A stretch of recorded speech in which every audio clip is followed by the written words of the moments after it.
بسم اللہ الرحمن الرحیم۔ ممنون ہیں آپ حضرات کے کہ آپ نے پنجاب کی تاریخ کے موضوع پہ ہمیں موقع دیا کہ ہم بات کریں، اور 15 منٹ کے لیے اس سماع خراشی سے ممکن ہے کہ آپ مستفید ہوں۔ پنجاب کے متعلق اور اس کی بالکل ابتدائی تاریخ کے متعلق کچھ بیان کرنا اس اعتبار سے حد درجہ دشوار ہے کہ اصل تاریخ ابھی تک تاریکی میں گم ہے۔ زیادہ سے زیادہ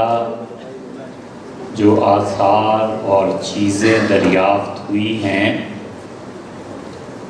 اور جن سے تخمیناً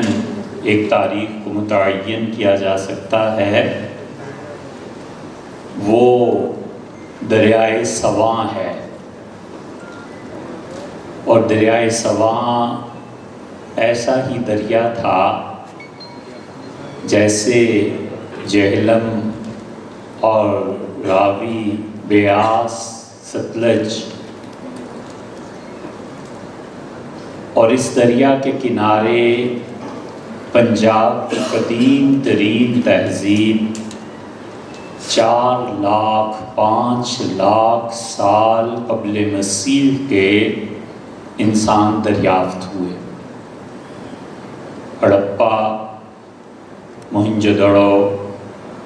اور سندھ کی تاریخ سے بھی قدیم تر آثار یہاں پر دریافت ہوئے اور ملے، حتیٰ کہ وہ لوگ جنہوں نے انسان کے وجود پر بحث کی ہے اور اس پر تحقیق کی ہے، خاص طور پہ مغربی مورخین جنہوں نے 1921 میں ہڑپا دریافت کرنے کے لیے اپنی بہترین کاوشیں اور بے بہا دولت صرف کی، جب سواں کی تاریخ پہ پہنچے تو قلم ہاتھ سے رکھ دیا اور کہا کہ انسان سب سے پہلے سواں میں دریافت ہوا۔ پھر آہستہ آہستہ تاریکی چھٹتی ہے اور قبل مسیح میں بھی پنجاب نظر آتا ہے، اور پنجاب اس اعتبار سے بھی نظر آتا ہے کہ اس زمانے میں بڑے بڑے بادشاہ، راجہ اور رئیس وہ پنجاب آنے میں فخر محسوس کرتے تھے، اور پنجاب کے راجگان اور پنجاب کے بادشاہ گویا اس پورے خطے پر حکومت کرتے تھے۔ پنجاب میں قبل مسیح کے دور میں بھی جو چیزیں سامنے آئی ہیں، ان میں ہتھیار دیکھ کے معلوم ہوتا ہے کہ تیر، تلوار، نیزہ، یہ سب چیزیں یہاں کلچر اور یہاں کی تہذیب اور یہاں کی جنگوں میں شامل ہیں۔ پھر ہمیں یہ بھی معلوم ہوتا ہے کہ اس موجودہ پنجاب کے 5 دریا راوی، ستلج، بیاس، چناب اور جہلم کسی زمانے میں سندھ کو اس میں شامل کیا جاتا تھا، حتیٰ کہ اکبر بادشاہ کا جب دور آیا ہے تو اکبر بادشاہ نے پنجاب پر خاص طور پہ توجہ دی، اور اکبر نے 5 دوآبے قائم کی۔ دوآبے کا مطلب یہ ہے کہ وہ زمین جو 2 دریاؤں سے گھری ہوئی ہے، تو اکبر نے سب سے پہلے سندھ ساغر دوآبہ بنایا، اور اکبر ہی نے سندھ ساغر کا نام تجویز کیا تھا۔ اب سندھیوں میں اکیڈمیز میں سندھ ساغر اکیڈمی جو ہے، یہ ان کے بانی، یہ سب لوگ اصلاً اسی دھرتی سے تعلق رکھتے تھے، تو اکبر نے 5 دوآبے بنائے، ان میں سنساگر دوآبہ تھا اور رچنا دوآبہ بھی، نام بھی اکبر بادشاہ نے ان کے تجویز کیے۔ وہ دوآبہ جو جگہ جہاں پہ 2 دریا دونوں طرف بہتے ہیں، بیاس اور راوی کو انہوں نے ملایا، پھر اسی طرح راوی کو اور اس کے ساتھ ساتھ چناب کو ملایا، اور اسی طرح 5 دوآبہ تھا اصل لفظ، اور 5 دوآبہ میں سے 2 آہستہ آہستہ زبانوں سے غائب ہوتا چلا گیا اور 5 آب کی بجائے یہ پنجاب کہلایا۔ اکبر سے بھی پہلے اگر آپ تاریخ کو دیکھنا چاہیں تو پنجاب نے بڑے بڑے سپوت جو جنم دیے مذہب سے ہٹ کے اور کسی بھی فرقے اور چیز سے ہٹ کے، چندر گپت یہاں کا بہت بڑا بادشاہ گزرا ہے، اور چندر گپت نے اس سارے علاقے کو قوت بازو سے فتح کر کے چندر گپت نے اپنا دارالحکومت ٹیکشلا کو بنایا، اور ٹیکشلا کا مطلب یہ ہوا کہ جسے آپ آج کی زبان میں ٹیکسلا کہتے ہیں، اور یہ اتنی بڑی راج دہانی کا مرکز بنا کہ چندر گپت بادشاہ کی حکومت یہاں ٹیکسلا میں بیٹھ کر آسٹریلیا تک۔ اسی لیے اگر آپ وہ انٹرویوز پڑھیں جو اندرا گاندھی کے تھے، وہ ہندوستان کی پرائم منسٹر تھی، تو انہوں نے یہ بات کہی اور ان سے دریافت کیا گیا کہ آپ کیا سمجھتی ہیں کتنا بڑا ہندوستان آپ کو چاہیے؟ کیا چندر گپت جتنا؟ تو ہنسی اور کہنے لگی کہ ان کی حکومت تو آسٹریلیا تک تھی، اتنا تو نہیں، مگر یہ پورا بر صغیر کم سے کم ہونا چاہیے۔ اور چندر گپت کے بعد اس کے پوتے اشوک نے کام کیا، اور اشوک نے 10 لاکھ آدمی جب مرے اس کی جنگوں میں، تو پھر اسے ہوش آئی کہ انسانوں کا خون محض زمین کے حصول کے لیے اتنی اچھی بات نہیں ہے، تو اشوک نے بدھ مت کو قبول کیا، اور یہ پہلی مرتبہ ایسے ہوا کہ پورے ہندوستان میں ہندو بدھ مت کو قبول کر بیٹھے اور بدھسٹ ہو گئے۔ اسی لیے بدھا کی قدیم کتابوں کو اگر آپ پڑھیں، اور خاص طور پہ بدھا کی 10,000 سے زیادہ کتابوں کی لائبریری جو دریافت ہوئی اچانک اور اس کے ترجمے ہوئے، اگر آپ اسے پڑھیں گے تو اس میں انہوں نے اس ٹیکشلا کی تعریف کی ہے، اور انہوں نے کہا کہ خزانہ وہ تھا، بدھا آئے کہیں، اور انہوں نے کہا ایک خزانہ وہ تھا جس کو کسی زمانے میں لوگوں نے لوٹ لیا تھا، ایک خزانے کی خبر میں دوں گا، اور ایک خزانہ اس ٹیکشلا میں دفن ہے، اور انہوں نے کہا اس کو کوئی نہیں نکال سکتا اس زمین سے، حتیٰ کہ آخری مرتبہ ایک آدمی آئے گا جو میری طرح تمہیں امن کی تعلیم دے گا، اور قیامت آنے سے پہلے پہلے وہ جب یہاں ٹیکشلا پہنچے گا تو پھر وہ خزانہ اپنے آپ کو ظاہر کر دے گا اور زمین پہ کھڑا ہو کے بتائے گا کہ یہاں پہ دولت ہے۔ اس سے مسلمان مورخین نے یہ مراد لی ہے کہ حضرت مسیح علیہ السلام وہ کبھی ٹیکسلا تشریف لائیں گے اپنی بعثت ثانیہ یا بعد میں آنے والے دور میں، جب وہ دوبارہ قیامت سے پہلے آئیں گے، اور ٹیکسلا آ کر وہ اس جگہ کی نشاندہی کریں گے جس کے متعلق بدھا نے پیشن گوئی کی تھی۔ اشوک نے اس مذہب کو قبول کیا، اور اشوک کے قبول کرنے کے بعد لڑائیاں ختم ہو گئیں، اور اشوک نے بڑے بڑے پتھر لگائے۔ اگر آپ ان پتھروں میں سے کوئی دیکھنا چاہیں تو ایک پتھر آپ کو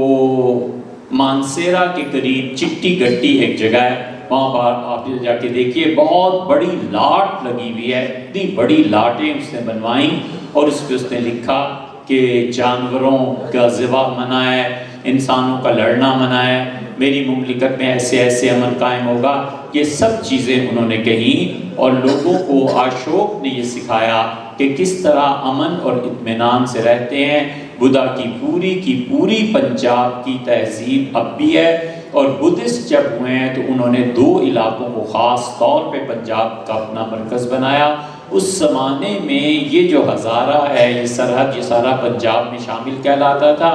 اس لیے ان کی خانقاہیں قائم ہوئی، اور دوسری جگہ جس کو انہوں نے چنا اور بدھسٹ جہاں آ کے آباد ہوئے اور انہوں نے خانقاہیں بنائی، اسلام آباد ہے۔ اس اسلام آباد میں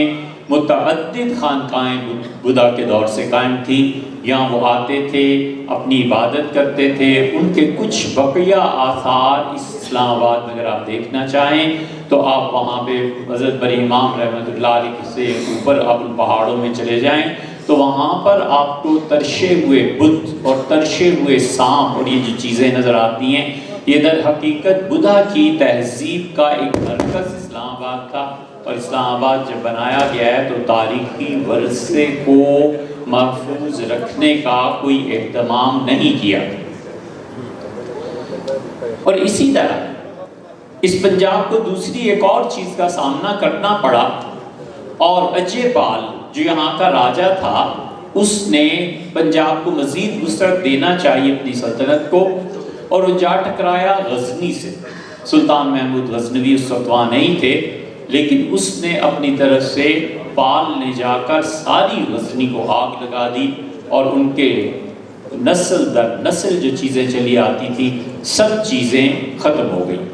سلطان محمود غزنوی سے پہلے ان کے والد سبکتگین پیشپور تک آئے، پرشپور تک آئے تھے۔ پرشپور یہ وہی جگہ ہے جس کو آپ پشاور کہتے ہیں، یہاں آ کے سبکتگین رک گئے اور پرشپور سے آگے وہ نہیں چلے۔ اسی طرح اس پنجاب کے متعلق ایک بڑا قصبہ بلخ اور ترمز میں بھی قائم تھا۔ کہتے ہیں کہ وہاں کے لوگوں نے یہاں آ کے اس کا نام پنجاب رکھا تھا، لیکن پرشپور تک سبکتگین رک گئے۔ اب جب یہ پال یہاں سے گیا، لاہور اس کا دارالحکومت تھا، اور اس نے جا کے غزنی کو آگ لگائی، تو محمود غزنوی سمجھ گئے